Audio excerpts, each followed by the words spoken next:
பசும்பொன் முத்துராமலிங்க தேவரையா இவர் நான் செஞ்சா தென்பாண்டி நாடா செய்யுண்டா. அக்டோபர் 30 முதல் தேசிய தலைவர் உங்கள் அபிமான திரையரங்குகளில்.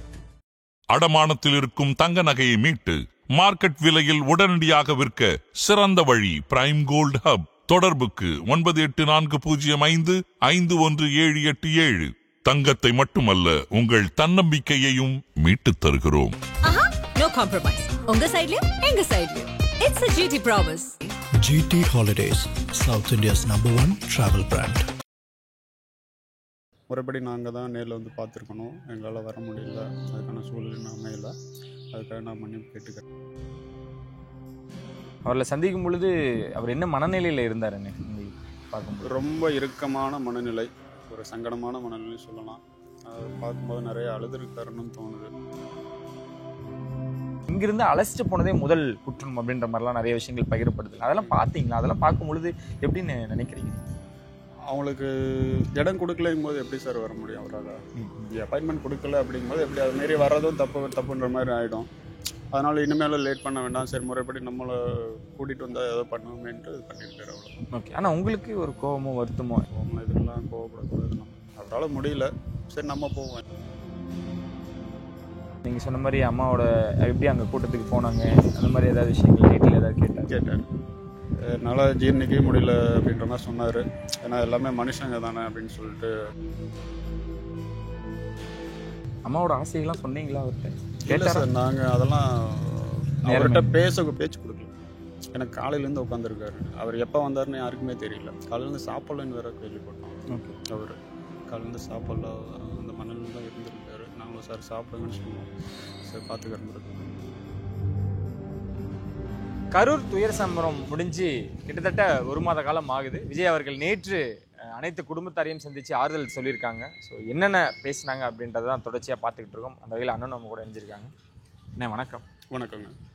நேற்று மகாபலிபுரத்தில் விஜய் அவர்கள் சந்தித்து தான் நாங்கள் கேள்விப்பட்டோம். நீங்களும் போயிருந்தீங்களா? இங்கேருந்து எப்படி அழைச்சிட்டு போனாங்க, என்ன நடந்ததுன்னு?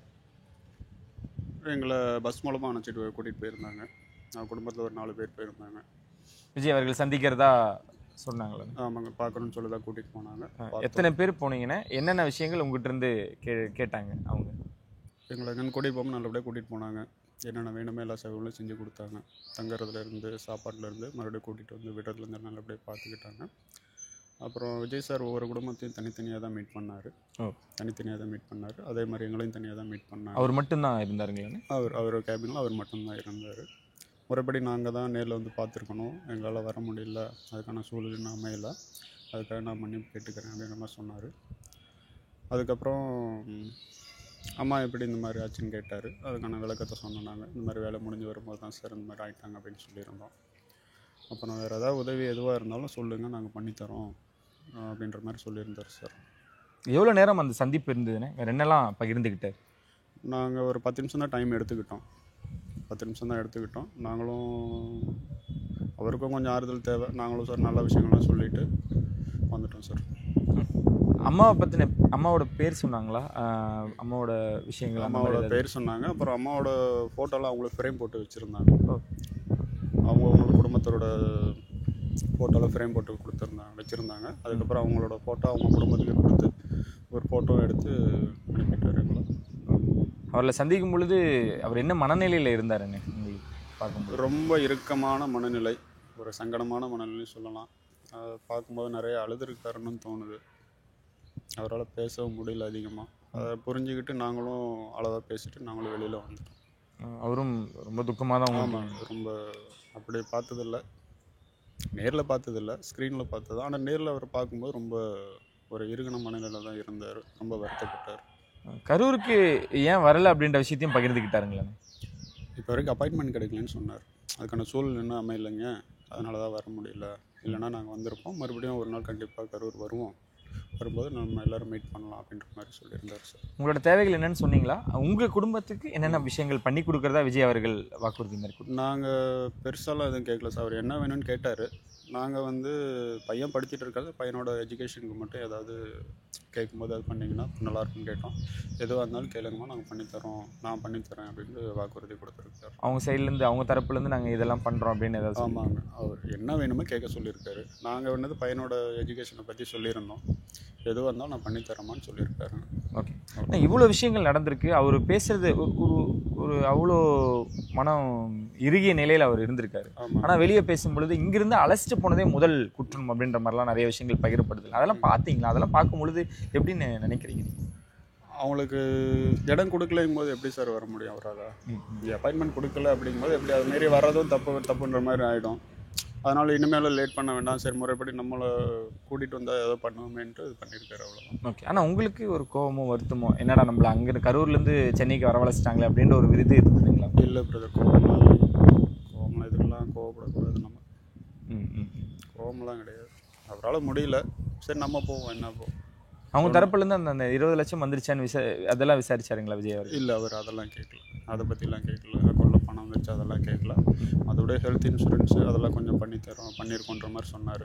மேற்கொண்டு எதுவாக இருந்தாலும் கேட்க சொல்லியிருக்காரு, அவ்வளோதான். ஓகே. கரூர் சம்பவத்தை பற்றி கேட்டாங்களா? அம்மா நீங்கள் சொன்ன மாதிரி அம்மாவோட எப்படி அங்கே கூட்டத்துக்கு போனாங்க அந்த மாதிரி ஏதாவது விஷயங்கள் நைட்டில் ஏதாவது கேட்டாங்கன்னா வேலையை முடிச்சுட்டு வரும்போது தான் சார் கூட ஒரு 3 பேர் போயிருக்காங்க. சரி எல்லோரும் போகிறாங்க அப்படின்னு சொல்லிட்டு அம்மாவை கூட்டிகிட்டு போயிருக்காங்க. அப்படி தான் சார் கூட்டத்தில் மாட்டிக்கிட்டாங்கன்னு சொன்னோம். அது கேட்டுட்டு என்னால் ஜீர்ணிக்கவே முடியல அப்படின்ற மாதிரி சொன்னார். ஏன்னா எல்லாமே மனுஷங்க தானே அப்படின்னு சொல்லிட்டு அந்த ஒரு வார்த்தையை சொன்னார். அதனால் இதுலேருந்து வெளியில் வர முடியல, இந்த 30 நாள் என்னால் வெளியில் வர முடியல, மேற்கொண்டு என்னால் எதையும் செய்யவும் முடியல, எப்போ அவங்களெல்லாம் பார்ப்போன்ற மாதிரி இருந்தது. சரி அதனால தான் உங்களை நேரில் வர சொல்லி பண்ணோம். இது இப்படி பண்ணுறதே தப்பு தான், அதுக்காக நான் வருத்தப்படுறேன், மன்னிப்பு கேட்டுக்கிறேன்னு சொன்னார். ஓகே. இங்கேருந்து எல்லா குடும்பங்களும் கிளம்பியிருக்கீங்க, அதான் நாங்கள் போய் பார்த்துருக்கீங்க விஜய் அவர்களை. போன யாருக்காவது விரக்தி அப்படின்ற ஒன்று இருந்ததுங்களா? ஏன்னா இப்போ அத்தனை குடும்பங்களும் போகும்பொழுது எப்படி நீங்கள் பார்க்கும்பொழுது என்னடா நம்மளை வரவழைச்சிட்டாரு அப்படின்னு விரக்தி யார்ட்டையாவது இருந்ததா? அந்த மாதிரி இல்லை பிரதர், அப்போல்லாம் யாருமே இல்லை, எல்லாம் ஒத்துழைப்பு கொடுத்தாங்க, அவ்வளோதான். ஒத்துழைப்பு கொடுத்தாங்க. உள்ளே போய் அவங்களோட சங்கடங்களை துக்கங்களை பகிர்ந்துக்கிட்டாங்க. அதே ஒரு எப்படி சொல்கிறது, பாரத்தை இறக்கி வச்ச மாதிரி தானே. யார்கிட்டயா சொல்லணும்ல, சம்மந்தப்பட்டவங்கள்டே சொன்னால் அவங்களுக்கும் ஒரு இதுவாக இருக்கும். யாரும் விரக்தி அடைஞ்ச மாதிரியோ சங்கடத்தில் இருந்த மாதிரியோ இல்லை பிரதர். நீங்கள் அவர்கிட்ட என்னென்னலாம் சொன்னீங்கண்ணே? நீங்கள் ஆறுதல் சொன்னீங்களா அவருக்கு? ஏன்னா அந்த நிலையில் பார்க்கும்பொழுது நீங்கள் என்ன விஷயங்கள் அவருக்கு நீங்கள் சொன்னீங்க? நாங்கள் என்ன சொன்னோன்னா, சார் அம்மா டெத்துக்கு அப்புறம் ஒரு வாரம் வீட்டில் இருந்தோம், வீட்டில் தான் இருந்தோம். அதுக்கப்புறம் நாங்களே வீட்டிலேருந்து வெளியில் வந்துட்டோம், வேலைக்கு போக ஆரம்பிச்சிட்டோம். சார் நீங்களும் இப்படிலாம் இருக்க வேண்டாம், வெளியில் வாங்க, ஏன்னா உங்களுக்கும் நிறைய கடமைகள் இருக்குது. தொண்டர்கள், கட்சி உறுப்பினர்கள் அதெல்லாம் வெளியில் நிறைய பேர் நீங்கள் எப்போ வெளியிருந்து எதிர்பார்த்துட்டு இருப்பாங்க. அதனால் நீங்கள் இப்படி இருக்க வேணாம் சார், நீங்களும் கொஞ்சம் வெளியில் வர பாருங்கள் அப்படின்னு சொல்லிட்டு முடிச்சிட்டோம், அவ்வளோதான். ஓகே. அதுக்கு அவரோட பதில் என்னவா இருந்தது? கண்டிப்பாக வரோம் பிரதர் அப்படின்னு சொன்னார், அவ்வளோதான். ஓகே. அதான் இதை எந்த ஒரு இடத்துலையோ அவர் இதை பயன்படுத்தி அவர் அரசியலோ இந்த மாதிரி விஷயங்கள் பேசலை அப்படின்றது உங்களுக்கு தெரியும், ஏன்னா நீங்கள் தான் அங்கே பங்கு. ஆனால் சிலர் அதை பேசும்பொழுது உங்களுக்கு எப்படின்னு இருக்குது, அதை அரசியல் பேசியிருக்காரு, அங்கேயும் அரசியலாக பார்க்கப்பட்டிருக்கு அப்படின்ற ஒரு விஷயம் பேசுகிறாங்கல்ல. அவங்கெல்லாம் இதில் நேரில் பார்க்கவே இல்லையே, சம்மந்தப்பட்ட குடும்பம் மட்டும்தான் அங்கே இருந்தது.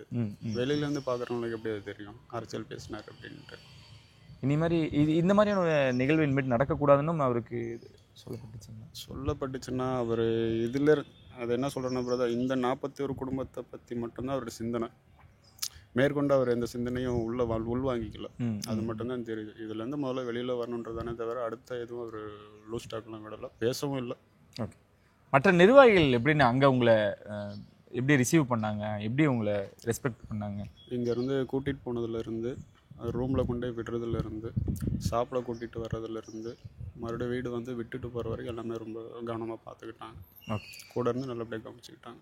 இறுதியாக அவர் பேசும் பொழுது உங்களுக்கு தெரிஞ்சுதானே இது பேச்சுவார்த்தைக்கு மட்டும் இல்லை, கண்டிப்பாக இது இறுதி வரை பயணிப்பார், நம்ம குடும்பத்தை பார்த்துப்பாங்க, என்ன ஒரு நம்மளுக்கு ஒரு தேவைனாலும் அவர் ஒரு அண்ணன் மாதிரி ஒரு தம்பி மாதிரி அழைக்கலாம் அப்படின்ற ஒரு நம்பிக்கையை நேற்று கொடுத்துருக்காங்க. இருக்குது பிரதர், கண்டிப்பாக இருக்கு. அவர் பேசும்பொழுது கண்டிப்பாக இருக்குது. ஓகேண்ணே. நீங்களும் ரொம்ப ஸ்ட்ராங்காக இருங்கண்ணே. இருக்கும் வேறு வழியில் ஸ்ட்ராங்காக இருந்து தானே ஆகணும். ஓகே. இனி இந்த மாதிரியான நிகழ்வு நடக்கூடாது, இன்னும் நம்ம அதை பற்றின விஷயங்கள் பேசியிருந்தோம். என்ன மாதிரியான விஷயங்கள் மேற்கொள்ளணும்னு நீங்கள் நினைக்கிறீங்க? எதுக்கு பிரதர்? இந்த மாதிரியான கூட்ட நெரிசல், இந்த மாதிரியான விஷயங்கள் இனி இந்த மாதிரி எனக்கு என்ன முடிஞ்ச வரையும் பாதுகாப்பாக போங்க. பாதுகாப்பு இருக்கான்னு பாருங்கள். இதுக்கு முன்னாடி எதுவும் நடந்ததில்லை, ஆனால் இனி நடந்திருக்கு. இனிமேல் இந்த மாதிரி கூட்டம் நடக்கும்போது மக்கள் யோசிப்பாங்க. இந்த நிகழ்வு தான் ஞாபகத்துக்கு வரும். போகிற இடத்துல ஒரு சேஃப்டி இருக்குமா, ஏதோ அசம்பாவிதம் நடந்துருச்சா, என்ன பண்ணுறதுன்ற மக்கள் யோசிக்க ஆரம்பிச்சிருவாங்க. அதனால் கவனமாக போங்க, கவனமாக வாங்க. அம்மாவோட ஆசைகள்லாம் சொன்னீங்களா அவர்கிட்ட? இல்லை சார், நாங்கள் அதெல்லாம் அவர்கிட்ட என்ன சொல்ல பேச்சு கொடுக்கல. எனக்கு காலையிலேருந்து உட்காந்துருக்காரு. அவர் எப்போ வந்தாருன்னு யாருக்குமே தெரியல. நான் ஒரு காலைல டிஃபன் முடிச்சுட்டு ஒரு 8:30க்கெல்லாம் ஹாலில் அசம்பிள் ஆகிட்டோம். 10 மணி வரைக்குமே சரி வரலையோன்னு தான் நினச்சிருந்தேன். அப்புறம் பார்த்தா ரொம்ப அட்வான்ஸாக வந்திருக்காரு. லேட்டாக தான் தெரிஞ்சது அவர் ஏற்கனவே வந்துட்டார் அப்படின்ட்டு. காலையிலேருந்து சாப்பிட்லன்னு வேற கேள்விப்பட்டோம். ஓகே. அவர் காலையிலேருந்து சாப்பிட்ல, அந்த மண்ணில் தான் இருந்திருக்காரு. நாங்களும் சார் சாப்பிடுங்கன்னு சொன்னோம். சரி பார்த்துக்கிறேன் பிரதர் அப்படின்னு சொன்னார். அவ்வளோதான். புகைப்படம் எடுக்கிற சூழல் ஏதாவது ஏற்பட்டுச்சு? ஆமாம், அம்மாவோட ஃபோட்டோ அவர் வாங்கி எங்கள்கிட்ட கொடுக்கும்போது ஒரு ஸ்டில்கிராஃபர் ஃபோட்டோ எடுத்துக்கிட்டாரு. ரொம்ப நன்றிண்ணே. நீங்களும் ஸ்ட்ராங்காக இருங்க. Thank you brother.